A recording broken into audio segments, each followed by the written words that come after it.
Kia ora, I'm Renee. I like to read books and then talk about them on the internet. Hello, welcome, Merry Christmas, Happy New Year, all those season's greetings.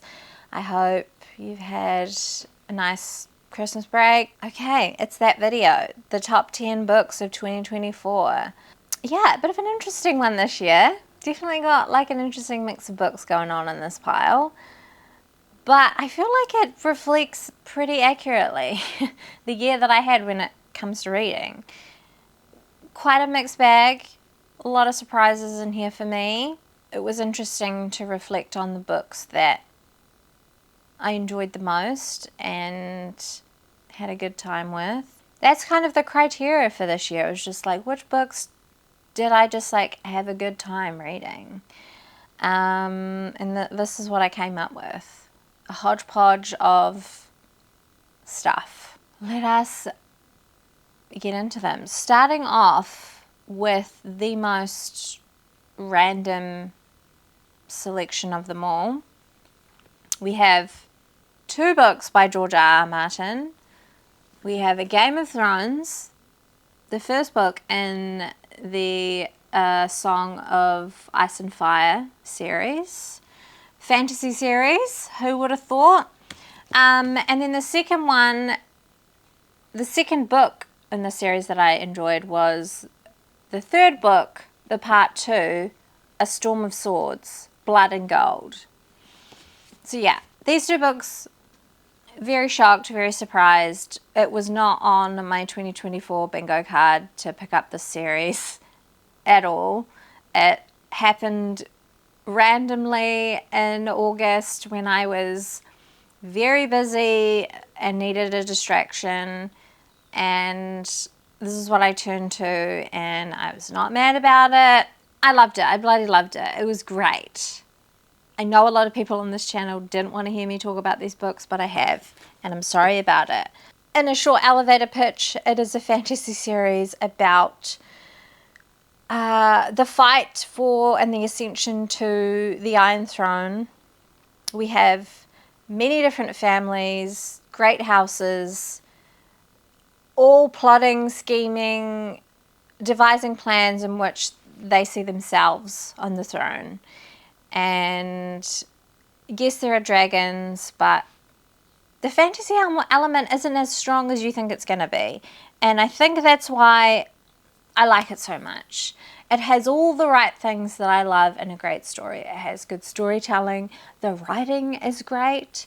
We have interesting, well-rounded characters. We have family saga drama to the max. I mean, if you want to read a good family saga where you have all this infighting and stuff going on, then honestly look no further, because the series has all of that.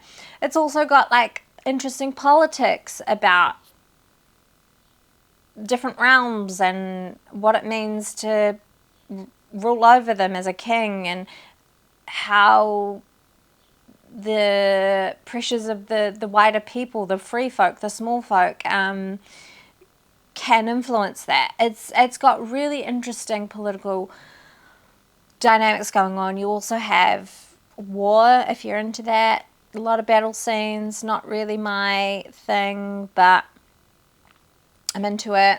And then you have the fantasy stuff going on. You have the ever-looming evil happening in the background that is kind of looming over the entire story, while you have these smaller stories of different characters going on. You get a look at individual characters and their journeys and what is happening for them, and how their story kind of feeds into the wider story.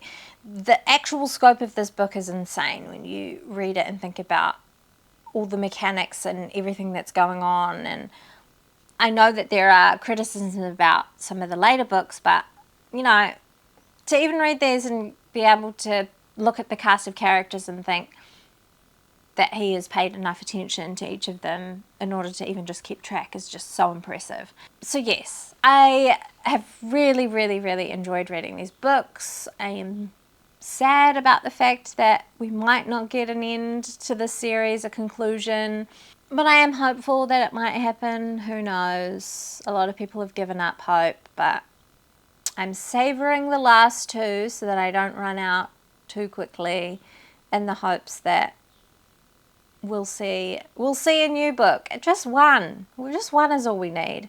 I'm officially a fantasy girly. Anyone have recommendations along the lines of these books that you think I would enjoy?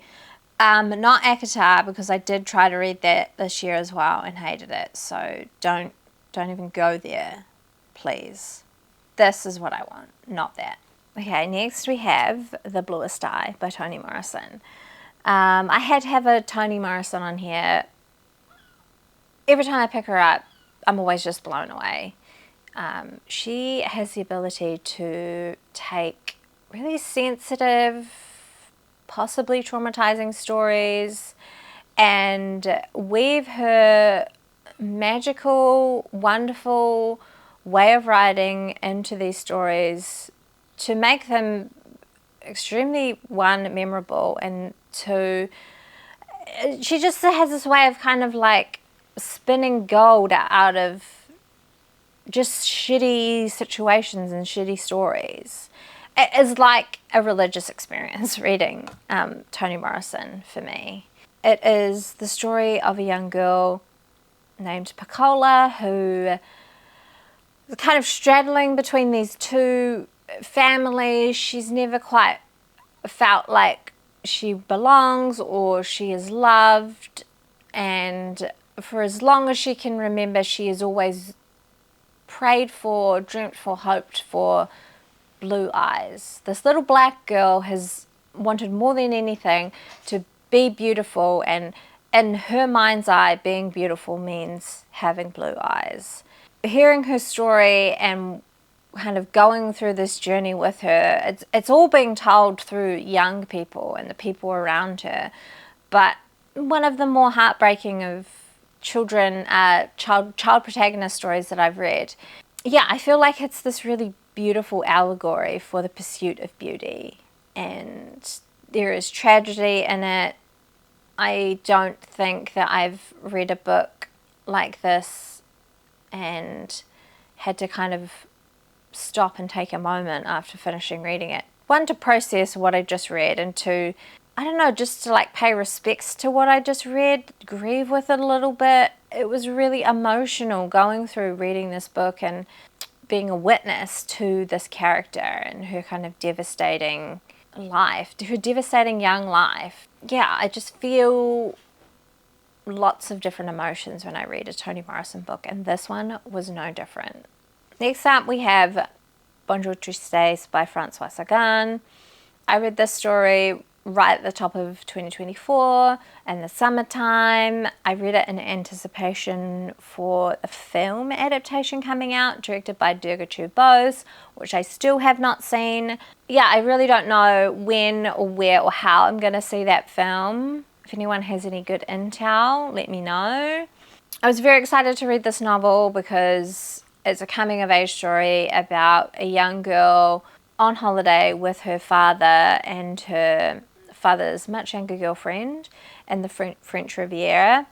Cecile is the main protagonist, and she is a young girl bordering on young womanhood who lost her mother when she was young and has been brought up by this socialite father who has treated her very much like an adult, and she has had somewhat of a reined in influence from one of her mother's best friends who has kind of taught her how to be a young lady.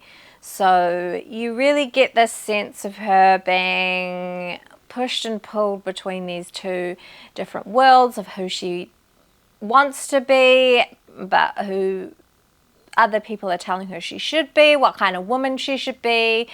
And this holiday, this trip, is a real kind of liberating point for her. It's filled with love and deception and heartbreak, and the thing about this book that I really enjoyed were the parts that showed the sophistication of emotion in this young character and the way that she felt deeply, and the evidence that she's kind of been forced to grow up a bit before her time, but yet how that's made her kind of this sensitive, charismatic, lovable young woman. Yeah, probably one of my favorite coming of age stories I've read, and the perfect summer novel as well. Okay, we're getting into like some newer stuff here. We've got Liars by Sarah Manguso. This is the story of a marriage written from the perspective of the wife, whose name is Jane, I believe. Her husband's name is John. And Jane is a writer. John, her husband, is an artist, filmmaker, kind of not very successful. She is the successful one in her field in this couple. And this is the story of their marriage told from her perspective as we go through the different stages of them meeting, of their relationship very first forming, of them getting married, having children, jobs changing, moving house, all of the things.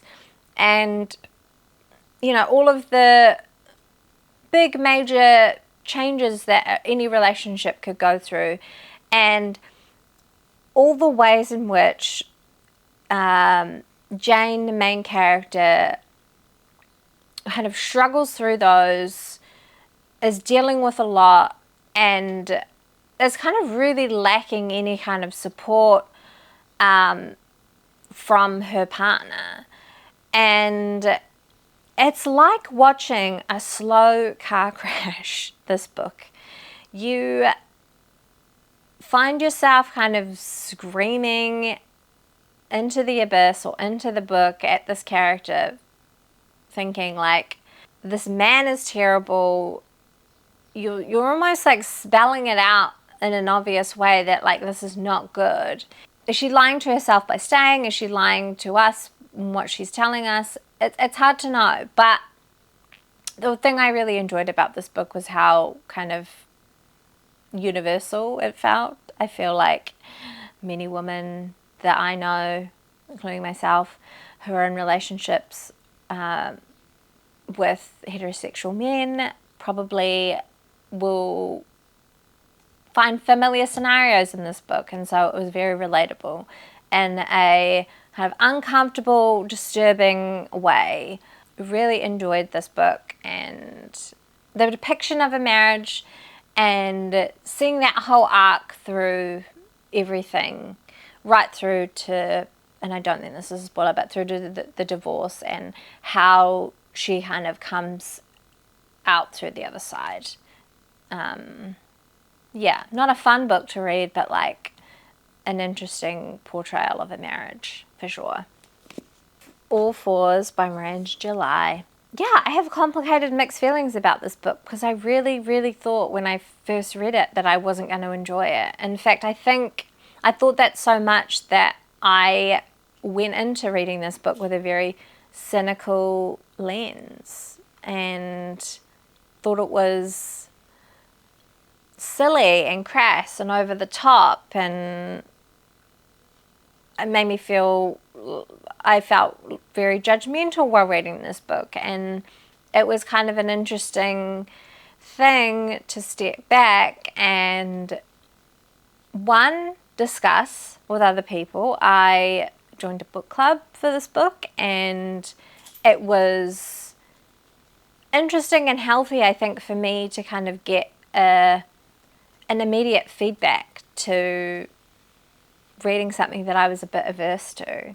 This is a book about a woman, a middle-aged woman who is kind of at a point in her life where she is sensing a need for change, and she's not really sure how that's going to come about. She's questioning a lot about herself and the type of person she is, the type of mother she is, the type of wife she is, the type of artist she is. She's an artist. She is a similar character to Miranda July. This feels very autobiographical. And through all that questioning of herself, her life, she does something quite strange and radical in order to kind of shake things up a bit. And it's very weird. It's very uncomfortable.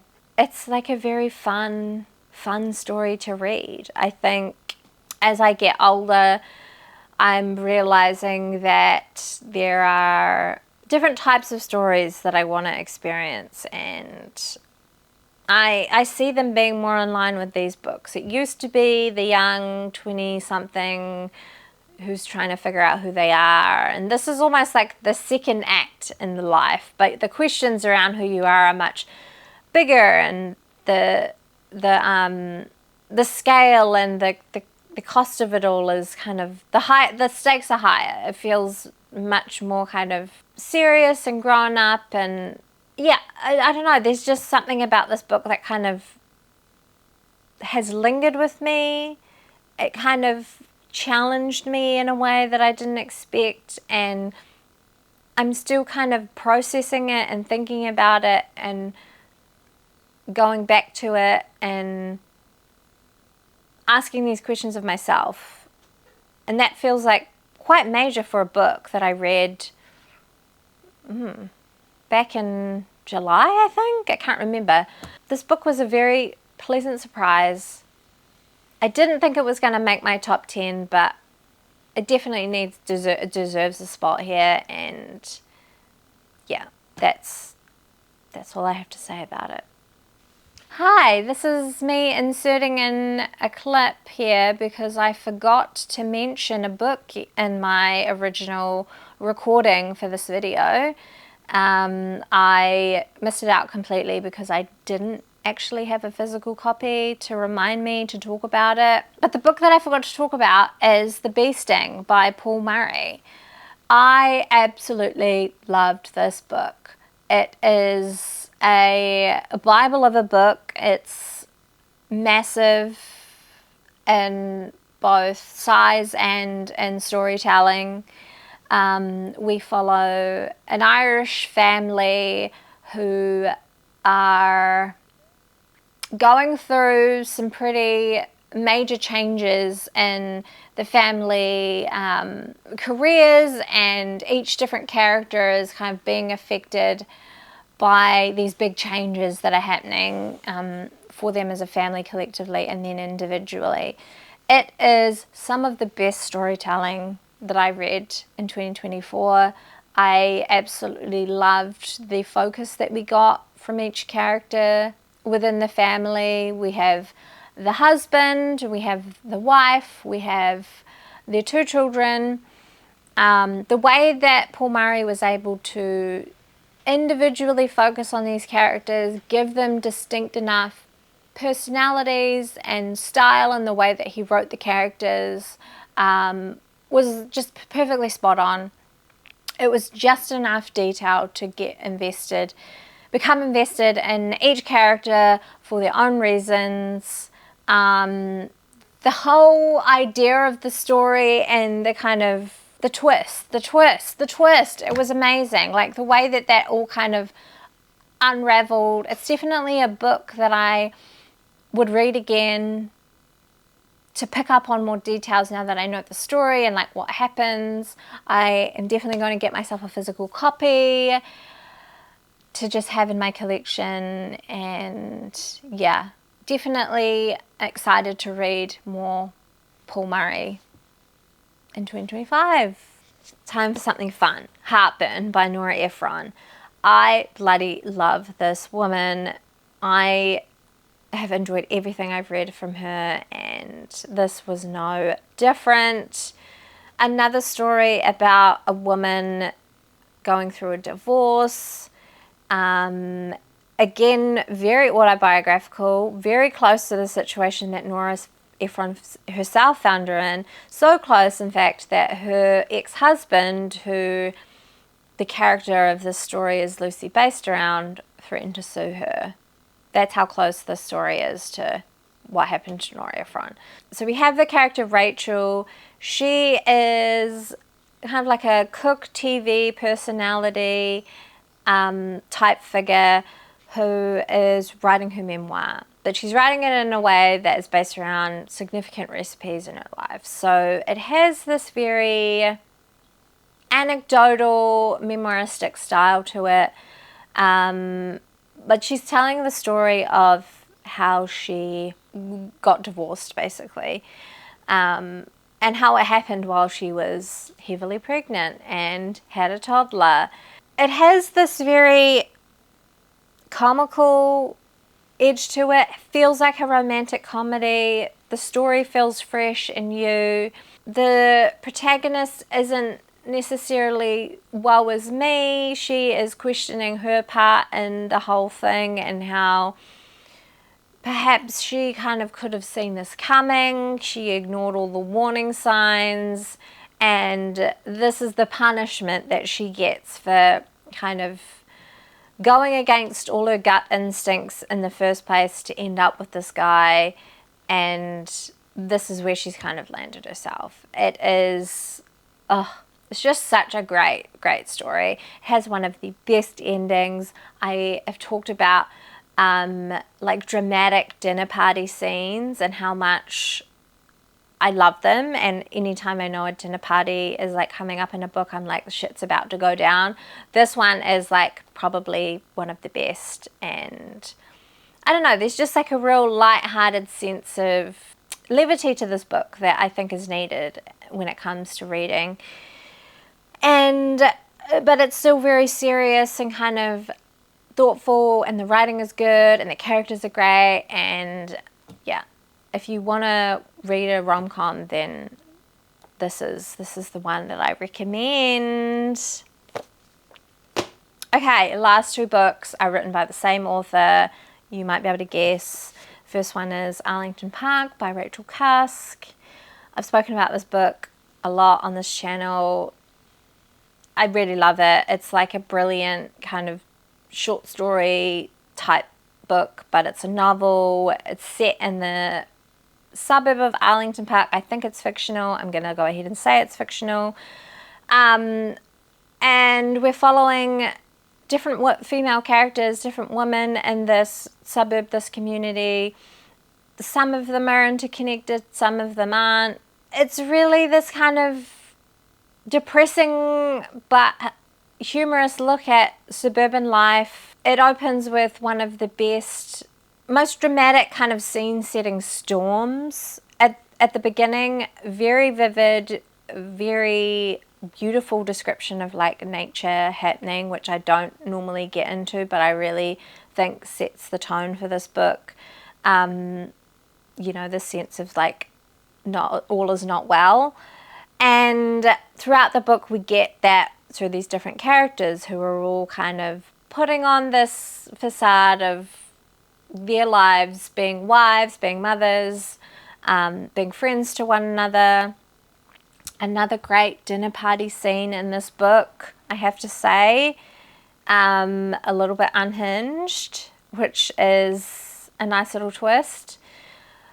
But yeah, this is kind of a look at suburban life and how kind of, in some ways, it's like this underlying depravity to it.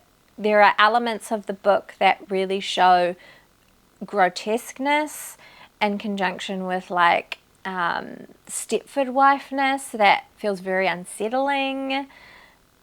It's a great novel, and one of Cusk's that I highly recommend. So I'm just shouting from the rooftops about this one.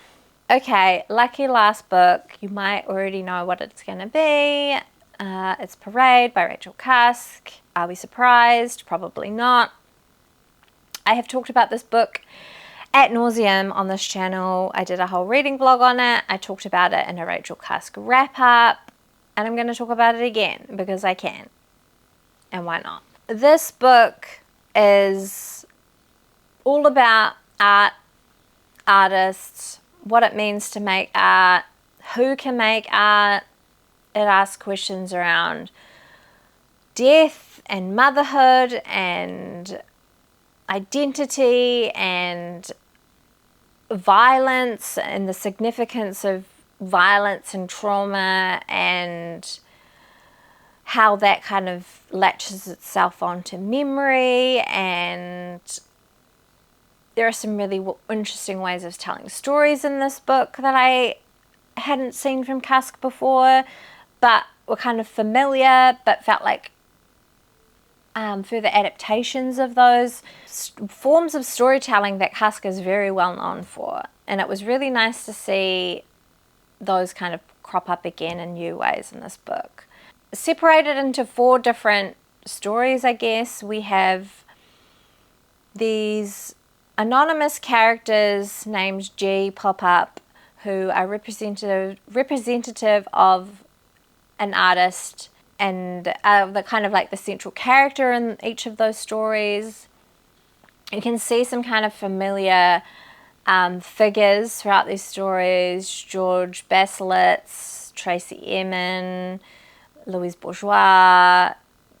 You know, these people that we hear stories about kind of being written about in these intimate ways from Cusk's point of view in these stories to bring up these big questions that she loves to write about in her work. It felt like a coming together of all of those things that Cusk likes to write about, and her just like continuing to perfect the storytelling, to continue to ask those questions in different ways. There's just so much about this book that I love, and what makes it so dynamic, and something that when you have read all her work, to come back to this or to end with this, you kind of see it all kind of come together in this perfect way. Like, the writing is absolutely top notch. The formula, the way she's formatted it, is beautiful. And again, it's another book that I keep coming back to. I keep thinking about. I get excited when I talk to other people about it, and that's why it has to be my top book for 2024. What a year. Okay, that is me done. Thank you so much for joining me and watching this video, but also this journey of the year. I know I haven't been as present on this channel as I have in other years, but it's been a pleasure and a privilege to sit in this chair and chat about books with you all. Thanks for listening to me. Thanks for chatting books in the comments. Thanks for all your recommendations and your beautiful, lovely comments. Yeah, it's been, again, lots of fun, and we'll be continuing on into 2025, baby. Have a wonderful new year. Love you all. Thank you for watching. I'll see you next time. Ka kite. Mwah.